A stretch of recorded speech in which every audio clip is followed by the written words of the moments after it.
Hi, I'm Jeff Mays, Metro reporter for the New York Times. I'm filling in for Sam Roberts, who's on vacation. Today, we talked to business reporter Emma Goldberg about the generational shift taking place in corporate America. But first, education and politics. Sitting with me now is Pulitzer Prize-winning investigative reporter Brian Rosenthal. His groundbreaking work for the New York Times helped expose city taxi industry leaders profiting from predatory loans that destroyed the lives of vulnerable cabbies. Recently, Brian has been focusing on academic standards and practices in New York's publicly subsidized yeshivas and Orthodox schools. On the New York political scene last month, Brian and I shared a byline looking at Mayor Adams' powerful chief advisor. Thanks for joining us, Brian. A report just came out about these yeshivas. What did the city find? Yeah, it was a report that was years in the making, an 8-year investigation, and New York City officials came out and said that they had finished looking at a number of these Hasidic private religious schools. They looked at about 24 schools, and they found that at least 18 of them were violating the law by not providing a basic education to their students. And there was a bit of a breakdown. There were 4 that the city was able to make that determination on themselves. And then there were 14 others that technically the state has to make the recommendation, but the city was recommending that that be the ultimate determination. 8 years seems like a long time to come to such an important determination about children not getting the education they deserve. Why did it take so many years? Yeah, that is a question that a lot of people have had over those 8 years. This is an issue that has been in the news repeatedly. And what we found in our reporting was that the investigation was delayed by both bureaucratic delays, but also political interference. And the Hasidic Jewish community in New York City is a very powerful political community. And so public officials, including a former mayor, Bill de Blasio, and also a current mayor, have really tried to get close to that community. And we found that that has influenced the actual investigation that took place. So now the investigation is finished. It's in the hands of the Department of Education. Have they indicated how they will act on the findings? No, it's unclear what's going to happen now. This is really unprecedented. Before a few months ago, nobody in New York had ever found that a private school was not providing its students with an adequate education. We've had this law on the books saying that private schools have to provide what's called a substantially equivalent education equal to what is provided in the public schools, but it's never been enforced. A few months ago, the state found that one Hasidic school in Brooklyn was violating that law, and now we have the determination from the city that 18 other ones are violating that law. So this has really never been enforced before. We don't know exactly how it's going to play out. I can tell you a few months ago when that first one was found to be in violation of the law, the state required a corrective action plan, which the school put together, saying how they were going to increase their academic standards. So we can assume that something similar like to that will happen for these schools, but we're just not sure exactly what it will look like. I think part of the delay was some schools refused to cooperate. The city had trouble getting access to some schools. What happens if some of the yeshivas now refuse to cooperate with the investigation? Yeah, another great question, and a question that I think we're going to have to grapple with in real time, because there are a lot of schools that have taken a posture of not wanting to cooperate with the investigation, saying that they don't think that this law is valid, or at least the way the state is implementing it is valid. The schools have actually gone to court to try and block some regulations that were put in place to enforce this law. And that is a lawsuit that is still pending. There was an initial ruling that was went partially in favor of the schools, but partially in favor of the government, and it's being appealed. And so, it's a real active issue. And some think that this is ultimately going to go to the Supreme Court when you talk about the issue of church and state and what the government is allowed to mandate for a religious school. That is a real issue that is on the minds of a lot of people, not just in New York, but around the country. And the court is certainly more conservative these days. Is there hope from yeshiva leaders that will happen, that they will end up at the Supreme Court? Absolutely. Privately, a lot of the yeshiva leaders have told us that is their hope. And there were even some rulings this term basically reiterating that religious schools have a lot of leeway and they should get public money. Those indications are already there from the court. You did an investigation with our colleague Eliza Shapiro before this report came out, and it seems like those yeshivas can be a closed world. How did you guys penetrate that? How did you find people to talk to and tell you what was actually happening in the schools? Yeah, it was a lot of work. We spent on and off over 2 years looking at academic standards and educational practices in these schools.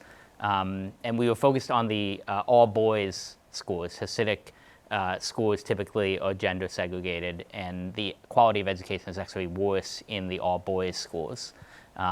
There are more than 100 of them in Brooklyn and the lower Hudson Valley. And so we really set about systematically trying to talk to as many people as we could. We talked to literally dozens and dozens of students. We found them through a variety of means. From some had spoken out publicly, some had been involved in advocacy, others very much had not. And we found them through making personal connections, having people introduce us, looking at litigation that had been filed against some of the schools and involving some of the schools. We went to LinkedIn, where some people had mentioned that they attended those schools, and we asked them about their experience there. And in some cases, we just showed up at the schools and started talking to kids. We really wanted to do as comprehensive a job as we could. And ultimately, I'm trying to remember the numbers because we published the story several months ago, but we talked to, at the very least, at least 100 of these people who had either attended a Hasidic school recently or were the parent of a child that was either in a Hasidic school now or had attended recently. Wow. You guys also spoke to a group called YAFT, right? They were helpful in your investigation? YAFT? Yes, YAFT, I'm sorry. Yeah. YAFT is the group that filed the initial complaint that led to that city investigation, and they're an advocacy group. And so, of course, we talked to them as we talked to other advocacy groups in favor of the yeshivas as well. But that's a group that's been very active and trying to bring attention to this issue. And the Orthodox community has pushed back strongly against these allegations, right? Tell me what you've heard from them and the concerns they've raised about what's happening with the investigation. Yeah, it's been a little surprising, quite frankly. We had been talking with the yeshiva leaders and Hasidic community leaders for months and months before publication. And they were well aware of what we were doing, and we had been interviewing them. We had been trying to interview them on the record. They mostly wanted to have those conversations off the record. But as we got closer and closer to publishing, and we were increasingly becoming more and more desperate to get their perspective into the story, they were not willing to cooperate at all. And then when the story came out, they went on a PR campaign against the story, and they even put up billboards against the story, which I'd never seen before. And the thing that was really interesting about the pushback, I'll tell you quite frankly, is for the most part, in fact, almost entirely so, the pushback did not dispute anything that we reported. There were no correction requests. There were nothing at all that said that we got anything wrong. It was simply that the main thrust of the argument was that in a time when anti-Semitism is on the rise, and it absolutely is, and the Times has reported about it, and it's appalling, but in that environment that we shouldn't write about anything negative about the Hasidic community. Wow. And, to us, we felt this was a very important issue. We're talking about thousands of kids, and their lives are really being affected by the education that they receive. And so it was important for us to do the story. You've heard some powerful stories. I remember in that report about people whose lives were affected. What did people tell you? How were their lives affected by receiving educations that the city now says are not up to standard? Yeah, absolutely. I mean, you think about the importance of education. It's everything. Learning how to be a member of society, learning how to get skills. In these schools, there is basically no secular education. In some schools, there is no secular education at all. The city investigation confirmed that. In other cases, it's very limited. And so you have students who are graduating who are barely able to read and write in English, and who only know addition, subtraction, maybe multiplication and division, but nothing beyond that. And it makes it extremely difficult to get a job, or in some cases even to do basic things like go to the doctor and communicate with your doctor, or go to, read a bus schedule. And so we heard from just dozens of people who said that as a result of this, they were unable to get a job. They were facing really high poverty, and the data, frankly, backs that up. These communities have the highest rates of poverty in New York State, and so it's a real significant impact. This has gone on for a while through the term of Mayor de Blasio, now Mayor Eric Adams. You talked a little bit about the politics of this. I know from my own reporting that the Orthodox communities, powerful politically, they tend to vote in blocks. Has Mayor Adams done anything to sort of directly address this issue? And do you think the politics of it indicate that that's an issue in making changes? Yeah, I think it definitely is. And you can see Mayor Adams has made many statements about how much he supports not just the Hasidic Jewish community, but the yeshiva system itself. During the campaign, he said that he was a friend of the community, that he was not a new friend, that he was an old friend. And he reiterated that recently at an event. Just a few weeks ago, he actually attended an event put on by some community leaders, and he received a plaque specifically for his defense of the yeshivas. And he said essentially that public schools really ought to be looking at the yeshivas and learning something from them. And so his personal position is quite clear, which is part of what made the city investigation so surprising, honestly, because it came from his administration, and yet it was very different from his public statements. It was very clear that when they actually looked at the schools, they found that they were violating the law. New York City has a strong mayor. What could Mayor Adams do right now to address some of the issues raised in the report and in your reporting? Yeah, that's a good question. I mean, I think that the way the law is set up, the state has a lot of the ultimate authority, at least with the majority of these schools. And so I don't think anybody is expecting Mayor Adams to do something alone himself. But I think allowing that report to go out, he obviously didn't write it himself, but it was from his Department of Education. And allowing the process to move forward was very significant. Thanks for your reporting, Brian. I'd like to thank my colleague Brian Rosenthal for his relentless pursuit of accountability on behalf of the city. Next up, New York Times business reporter Emma Goldberg stops by to tell us about the cultural change currently underway in corporate America. Stay with us.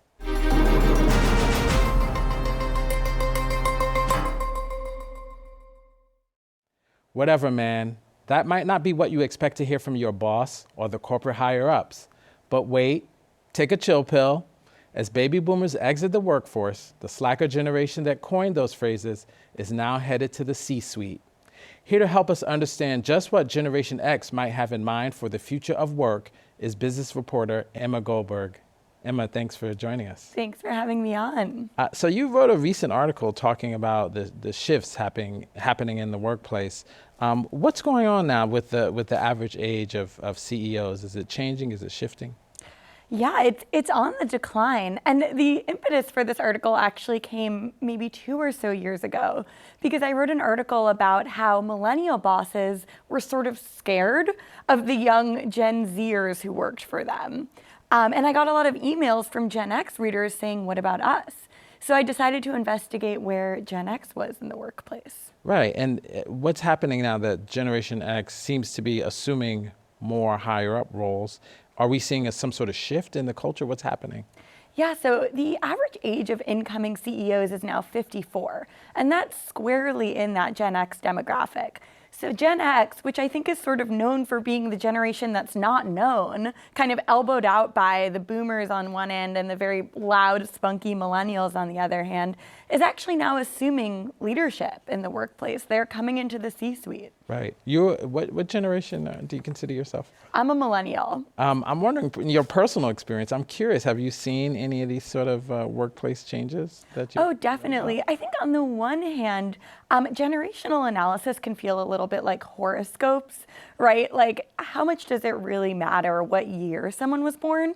And on the other hand, I think that the time that you were raised in, whether it's the technology that you had access to or the kind of communication norms that you were raised with, it does affect the way you lead, the way you manage, and the way you interact with leadership in the workplace. Now, there's a lot of talk these days about remote work, and I think the expectation was that, the younger generation would be the folks that did not want to return to work. What did you find, or what's happening in terms of remote work in and of itself?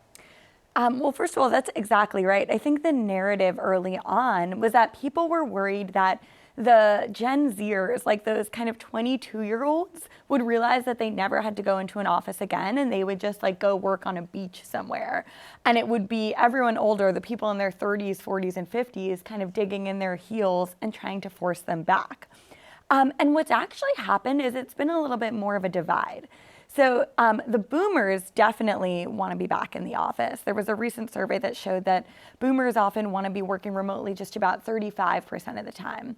The Gen Zers also often want to be back in the office because they're kind of lonely and they want mentorship and they want kind of the social life that comes with the office. They want to be surrounded by people.